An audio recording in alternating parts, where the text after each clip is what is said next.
بسم اللہ الرحمن الرحیم۔ السلام علیکم ورحمۃ اللہ وبرکاتہ۔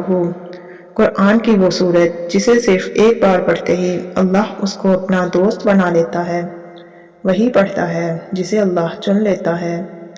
نبی پاک صلی اللہ علیہ وآلہ وسلم نے فرمایا کہ اس سورت کی تلاوت ترک نہ کرو، کیونکہ اس کی تلاوت کرنے والے کو اللہ دوست رکھتا ہے۔ جو شخص ہمیشہ اس کی تلاوت کرتا ہے، خدا قیامت کے دن اس کا نامہ اعمال اس کے دائیں ہاتھ میں دے گا اور وہ بغیر حساب کے جنت میں داخل ہوگا، اور آخرت میں اسے اتنا اجر ملے گا کہ وہ راضی ہو جائے گا۔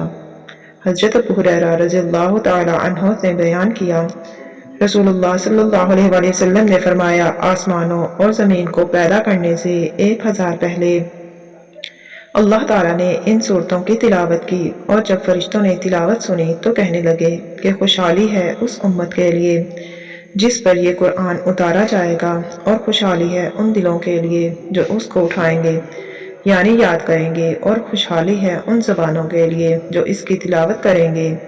ایک حدیث میں ہے کہ جو شخص اس سورت کو صرف اللہ تعالیٰ کی رضا کے واسطے پڑھے، اس کے پہلے سب گناہ معاف ہو جاتے ہیں۔ تو یہ سورت سورہ طٰہٰ ہے، کم از کم ایک مرتبہ اس کو لازمی پڑھیں، کیونکہ جو اس سورت کی تلاوت کرتا ہے اللہ اسے پسند کرتا ہے اور وہ اللہ کا ولی یعنی دوست بن جاتا ہے۔ تو ناظرین، میں امید کرتی ہوں کہ آپ کو ہماری یہ ویڈیو پسند آئی ہوگی۔ اس طرح کی مزید ویڈیوز دیکھنے کے لیے اسلامک ٹچ زون چینل کو سبسکرائب کر دیں، اور ویڈیو پسند آنے کی صورت میں اپنے پیاروں کے ساتھ شیئر کر دیں۔ اللہ پاک آپ سب کا اور ہمارا حامی و ناصر ہو، آمین۔